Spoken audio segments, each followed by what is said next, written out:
Всіх вітаю на каналі Історія Металу. Сьогодні буде дуже цікавий випуск, бо і ви, і я колись у житті шукали роботу. Проходили співбесіди, робили тестові завдання і оце все. А уявіть, що у вас з'явилася можливість стати новим членом гурту Металіка.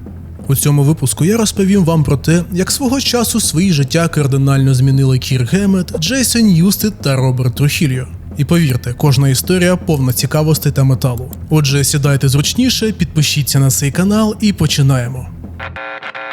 Перша історія вже понад 40 років не втрачає популярності серед музичних журналістів, маркетологів та, звісно, фанатів Металіки та Мегадес, які, як би смішно це не було, і досі чубляться через це. 1 квітня 83-го року Кірк Гемет, перепрошую за подробиці, сидів у туалеті, коли отримав, напевно, найважливіший дзвінок у його житті.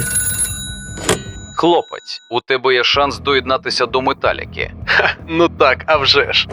Але телефон задзвонив знову. Кірк зняв слухавку, і на тому кінці дроту був звукорежисер Металіки Марк Вітакер. Вони з Геметом були знайомі, бо Вітакер також був менеджером гурту Exodus, який заснував Кірк. Він пояснив, що не жартує. Група готується записати альбом, і вони пропонують тобі замінити Мастейна. Кірк запитав, а що не так із Дейвом? Адже він був зіркою у Металіці. Як стверджували багато хто, саме на нього і ходили фанати. На що Вітакер відповів? Він просто відстій. У нього відстійний голос і його гра. Знаєш, він зараз дуже багато п'є, і це впливає на його виконання. Кірка це переконало. Я як можна швидше знайду і відправлю тобі копію демо Металіки, щоб ти вивчив пісні. Але він так надихнувся цією можливістю, що не став чекати, і зробивши кілька дзвінків, і сам дістав копію демки. Зробити це було нескладно, тому що тоді всі в тусовці обмінювалися касетами. І вже 2 квітня до 12-ї години дня Кірк вивчив половину пісень, що прямо демонструвало його зацікавленість. Нагадаю, що Дейв Мастейн на той момент все ще був членом гурту і, звісно, не знав про ці ігри за лаштунками. Металіка виступила із ним ще 8 і 9 квітня. Тільки 11 квітня, коли в кімнату сплячого після нічної п'янки Дейва зайшли Ларс та Джеймс, Мастейна було повідомлено, що його звільнено тут і зараз, та вручено квиток на автобус до Лос-Анджелеса. Тривалість цієї поїздки була 4 дні. 4 дні в задухлому автобусі у спеку. До того ж, я з похмілля. І мені було, м'яко кажучи, не дуже добре. Звісно, що я не встиг на той автобус, і його довелося наздоганяти. Дейв Мастейн і досі згадує ту поїздку як одну із найважчих у своєму житті. Того ж дня літаком із комфортом у порівнянні із Мастейном прилетів Кірк Гемет. Ну майже з комфортом. Вилітаючи до Металіки в Нью-Йорк, Гемет дуже переживав за своє гітарне обладнання та замотав все у ковдри та рушники. Справа була в давні часи, коли різноманітних процесорів і підсилювачів у загальній доступності, як зараз, попросту не було. Тож Кірку довелося ввести до Нью-Йорка все своє обладнання, а не тільки гітару. Щоб уникнути пошкоджень, він максимально обернув підсилювач у рушник і ковдру та туго заклеїв все скотчем. І весь час під час польоту переживав, що обладнання можуть пошкодити або навіть вкрасти. На щастя, більшість техніки дозволили пронести в салон. Тож Кірку пощастило і все обійшлося. 11 квітня він прибув в аеропорт Нью-Йорка, де його зустрів Марк Вітакер. І з усім барахлом відвіз прямо на репетиції. Кірк використав свій шанс наповну та доволі вправно себе проявив. І гурт, не втрачаючи часу, швиденько оформив його як нового соло-гітариста. Коли Кірк нарешті сказав про це хлопцям із свого вже колишнього гурту Exodus, там, м'яко кажучи, не зраділи. Кірк згадував, що Пол Балов настільки розлютився, що просто вилив йому на голову пиво, ображено волаючи, що він не може так із ними поступити. Гемет розумів, що для Exodus це був удар, але і шанс потрапити до Металіки буває раз у житті. За кілька днів Металіка вперше представила Кірка публіці на концерті в Нью-Джерсі. Тоді ж публіка розділилася. Одним Кірк дуже сподобався, інші ж його ненавиділи за те, що він типу замінив Мастейна.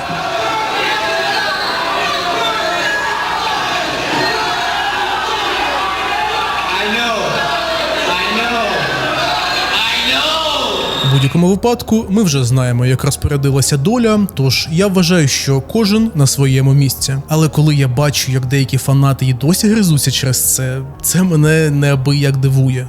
Хоч близько третини пісень із Kill 'Em All були написані або повністю, або у співавторстві із Дейвом Мастейном, після його звільнення з гурту офіційні авторські права переписали на Джеймса Гетфілда, Ларса Ульріха та частково Кліфа Бертона. Доволі велика несправедливість, як на мене, адже альбом став тричі платиновим. Перестрибуємо через славетний, так би мовити, золотий період Металіки та переломну для гурту трагічну смерть бас-гітариста Кліфа Бертона і опиняємося у 1986 році. Металіка пішла в траурний запій, паралельно шукаючи нового басиста для запису свого 4-го студійного альбому. Ця історія про найхаризматичнішого бас-гітариста Металіки, яка для нього стала хоч не першим треш-метал гуртом, до того він грав у Flotsam and Jetsam,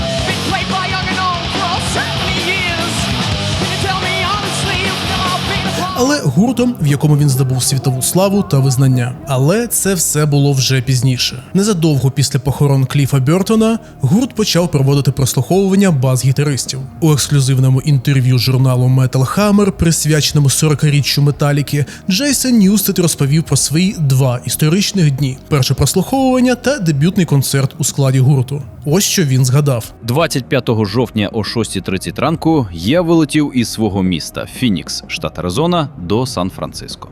Нарешті я в будівлі, де репетирує Металіка. Навколо туман, піднімається сонце, а я в захваті. Чорт забирай, я в Сан-Франциско. Він пригадує, що сидів в холі на дивані та грав на бас-гітарі кілька годин поспіль. Я постійно грав, з собою взяв сендвічі, так що робив тільки короткі перерви на їжу. І от, близько 10-ї ранку приходять вони. А я там сиджу з 7:30. Хлопці підходять і кажуть, що я буду останнім у черзі на прослуховування. Ларс питає: «Чувак, дати тобі води?» А я думаю, ніфіга собі, у цих хлопців, здається, є гроші. Я з Аризони, там зарплата всього $3 за годину. І якщо є вода, то байдуже звідки вона, це вода. А тут вона у пляшках. Ось це життя, мужики. Ввечері, після кількох десятків претендентів, черга до прослуховування нарешті дійшла до Джейсона. Під кінець дня я заходжу до студії. Гетфілд випив вже кілька десятків банок пива. Вони ще досі продовжували лікувати себе після смерті Кліфа. Биття мого серця прискорилось, а земля під моїми ногами почала трястись. Я 2 дні не спав, бо постійно думав про цей момент і прокручував усе в голові. І уявіть, зі мною був сет-лист з їхнього концерту з Оззі Осборном. Я ще вдома ручкою на папері написав усі пісні. Простягаю цей листок Джеймсу і кажу: назви будь-яку пісню звідси, і я готовий. І вони зіграли одну, потім ще одну, і ще. А потім хлопці зупинили прослуховування і запропонували Джейсону пройтися. Вони взяли пиво, якоїсь січі і почали його розпитувати. Скільки він грає на басу, скільки концертів зіграв, скільки грає у своєму гурті і так далі. Справа в тому, що менеджери Металіки вже планували гастролі та будували плани, тому Ньюстеду треба було бути вільним від усіх інших зобов'язань. Звісно, той сказав, що нічого з їхніх планів йому не нашкодить, і взагалі у будь-який час, коли завгодно, він у повному розпорядженні гурту. На цьому вони розпрощалися, і Джейсон Ньюстед полетів додому. Наступного ранку йому зателефонував Ларс Ульріх і сказав, що треба провести ще кілька репетицій. Дав йому список пісень, які треба вивчити, і за добу Джейсон уже летів назад до Сан-Франциско. Перші 2 дні репетицій пройшли чудово і у закритому форматі. Тобто нікого, окрім Ньюстеда та хлопців з гурту, не було. Але 3-й день з Металікою Джейсон запам'ятав на все життя. Піднімаюся ліфтом і думаю про те, що у нас в Аризоні не було туалету та душу вдома. І раптом я у Міяко Хотел. Я був просто приголомшений. Це була не проста репетиція, а цілий ритуал посвяти для мене. Коли я зайшов у кімнату, виявилось, що старші також прийшли дати своє благословення. У кімнаті був батько Ларса, Торбін Ульріх, батьки Кліфа Бертона, кілька родичів Кірка, пара людей з команди та хто ще.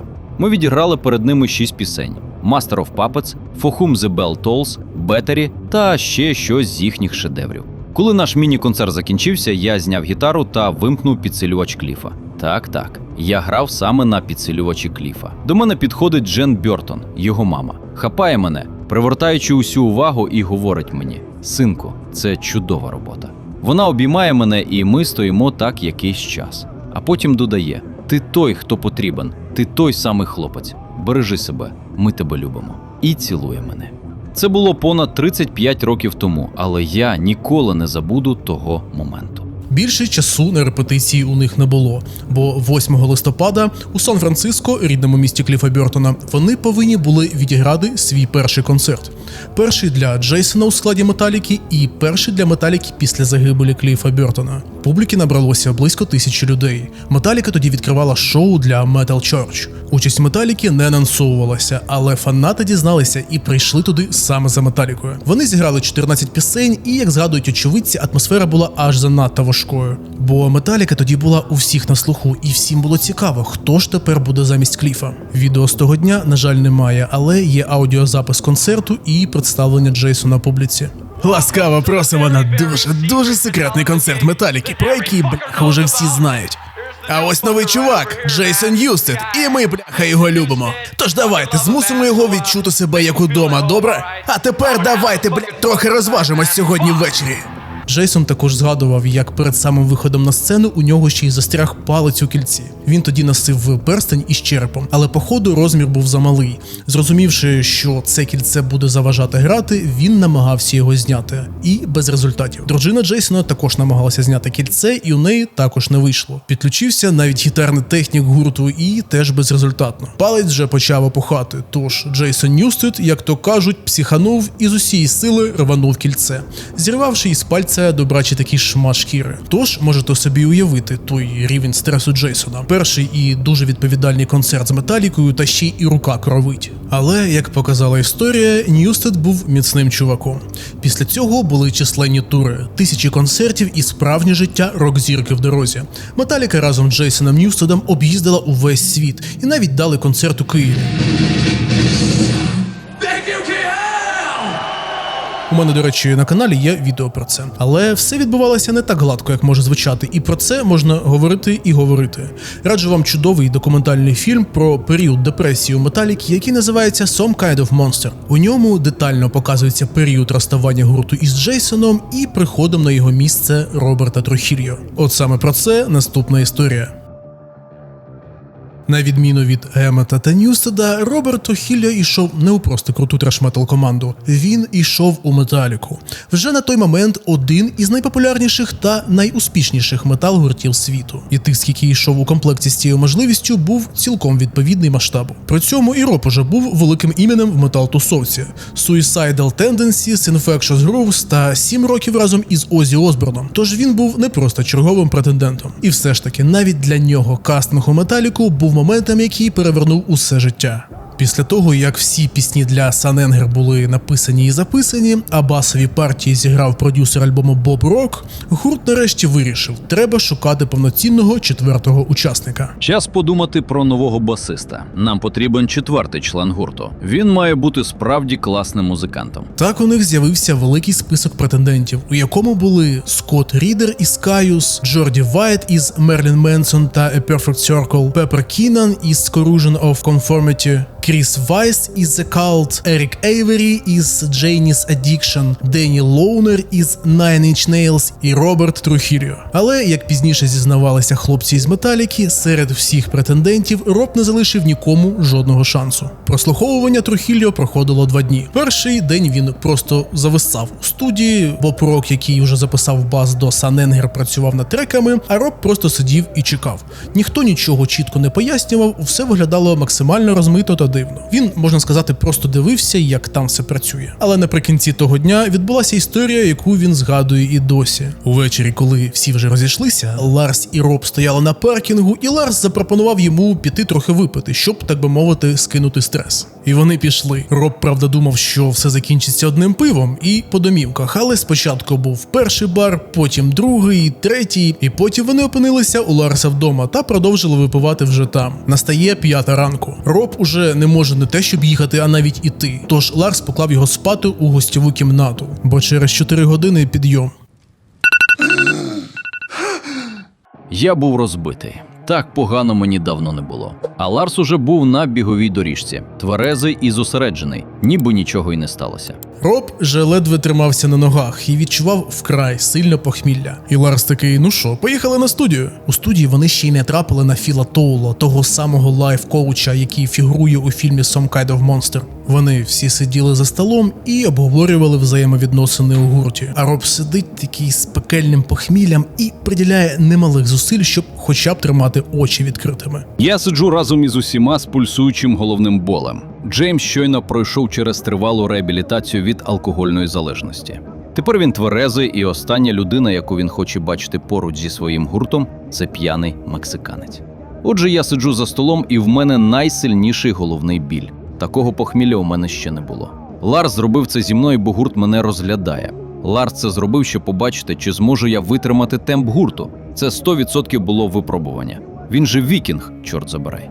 Я пішов у ванну, обливав себе водою, бив по обличчю і казав сам до себе: «О, чоловіче, ти повинен це зробити. Тримайся». Бо насправді я хотів сказати, що не можу грати зараз, бо мені погано. Але він вистояв. Роб був знайомий із гітарним техніком гурту ще з часів, коли Suicidal Tendencies гастролювали із Металікою у 90-х. Тож вони пішли вибирати йому гітару та налаштовувати підсилювач, і це трохи повернуло Трухільо до тями.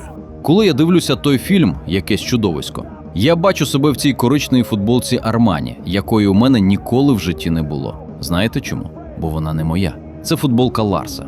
Його тодішня дружина, Скайлар, подарувала мені цю футболку, бо та, яку я носив всю ніч, не мала жодного шансу на успіх. Ти знаєш якісь пісні Металіки? Ну так. Давай «Беттері». «Беттері»? Ти впевнений, що зможеш це зіграти пальцями? І Роберт, хоч і був з бадуном, влупив так, що одразу покорив серця Джеймса, Ларса та Кірка.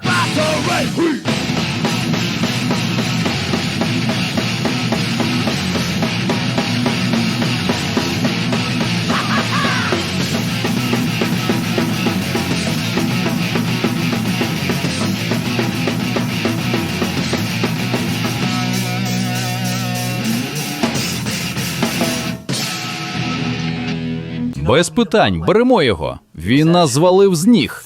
Я дивився, як він грає віплеш, так, наче робить це з дитинства. А коли він почав грати швидкі частини одним пальцем, такого я не бачив із часів Кліфа. За понад 40 років Металіка пережила багато періодів та експериментів, але 3 основних ери гурту діляться на періоди 3 різних басистів.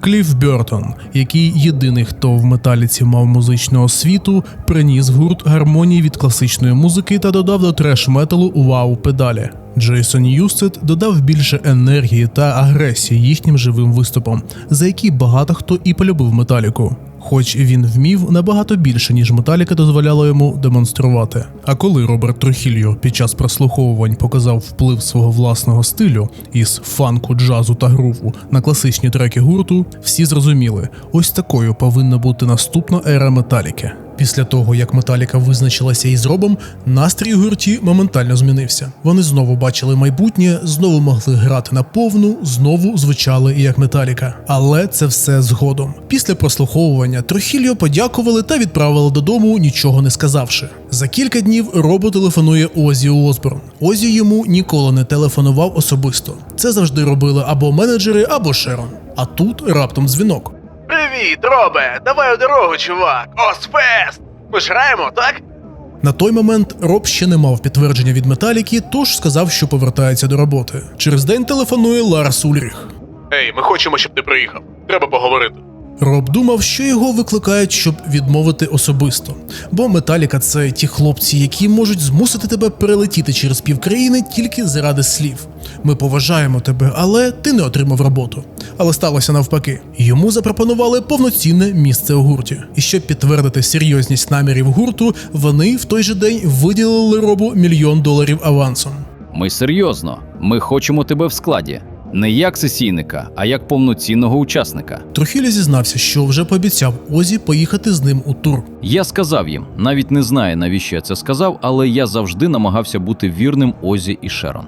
Вони так багато для мене зробили. Тож я сказав, я не думаю, що зможу бути з вами на деякі дати. Але коли я закінчу свої зобов'язання перед Озі, Байдуже, що це буде за 8 тижнів, я приєднаюсь. На що Ларс наполіг. Цей потяг рушає дуже швидко, чувак. Якщо хочеш бути з нами, застрибуй зараз. Тож Трухільо зробив рішення і пішов додому до Озі і Шерон особисто. Він розповів усе як є, і вони дійшли згоди, бо завжди були у дружніх стосунках. І у Осборна ще й був час знайти собі нового басиста. Це було важке рішення. Я грав з Озі 7 років, але я мусив бути чесним. Озі та Шерон знайшли, як отримати медійну вигоду із цієї ситуації. Тож новим басистом Озі Осборна став Джейсон Ньюстед. А на плечі Роба впав величезний каталог дискографії Металіки, який він повинен був вивчити як можна швидше. Це було настільки нереально, що я навіть не вірив, що це відбувається. Всі казали: «Ого, чувак!» А я думав лише: пора братися до роботи. Треба вивчити купу каталогу, плюс пісні зі Сент-Енгер, які вони ще не грали наживо.